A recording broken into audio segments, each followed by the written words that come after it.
The friendly superpower of reactive programming. Egon teaches us not to cross the particle streams, and this could not be more true in the world of ghost busting. But in the world of programming, crossing the streams is one of the finest things you can do. It ignites recursion and spews out all kinds of colorful fractals everywhere. You should already be creating programs out of thin air, connecting EventEmitters and massive trees that only require 4 lines of code to program. And at this point, when you connect things to themselves, you get a sum that is significantly, exponentially more than its parts. The program concept behind Wikipedia creates only one page that can have links to itself with one tiny difference: the article name. That is all that it takes to map out all human knowledge and get excited about training AI to just grok the shape of things. Let us leave the world of simple things behind and forget that a number is just a numeric value. Ew. And instead, let's think in objects. An object is a collection of a series of values and often functions as well. The same way that a folder is a collection of things, mostly files, but other folders too. We need to get behind the numbers and upgrade them, because for a powerful programmer, a number must be more than just a value.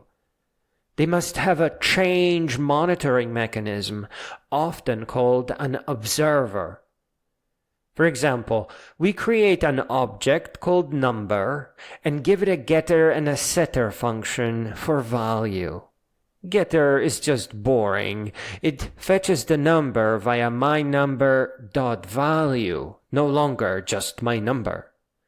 But setter is special, because when you say myNumber.value equals 5, setter will not only remember the new value, but also notify all the value observers.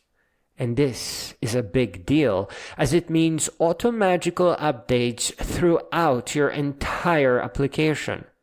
So you no longer just say x equals a plus b. You have to also add a observe with a function of x equals v plus b, which will update x, where v is the new value that was just assigned, and you can use the dot value as well.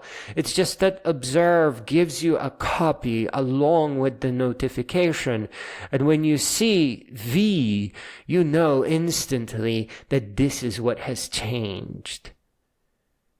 Finally, let's jump to a powerful example. You are working with a visual programming language, and you discover that you need a new data type for color. So it's just like number, except here we store a number that represents a color. More specifically, some kind of a string that is like a number. And since this is a visual language, you can just throw in a color picker to make your whole life easier. It's a pretty big deal when designing graphic themes for applications, or just creating or messing around with color models or color generators. So you save your own program and go into the system node of your programming language. Open up the toolbox and then data category, use a text data type as base, call it color, and drag a connector to the data category node, and instantly, a new data type appears in your visual programming language toolbox.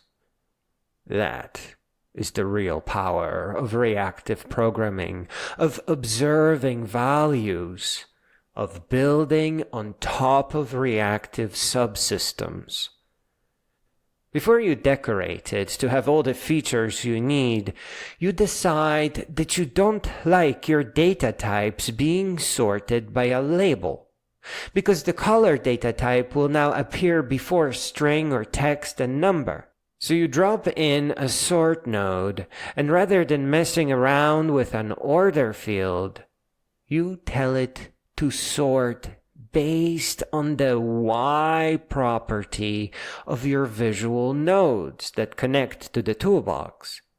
Now, as you move your data type boxes to make number first and color on the bottom, your toolbox for the data type automatically reflects those values. Now you can go back to your own program and drop the color data type in there. The biggest stream crossing here is that the visual programming language is made with itself and thus self-editable.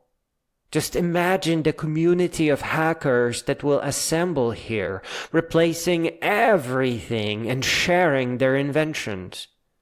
But there's more, because rather than generating code for your program and detaching it from the visual programming language itself, you just open up an overlay on top and put a little pi symbol in the corner. Now your users can edit both the application and the visual programming language that it's running in.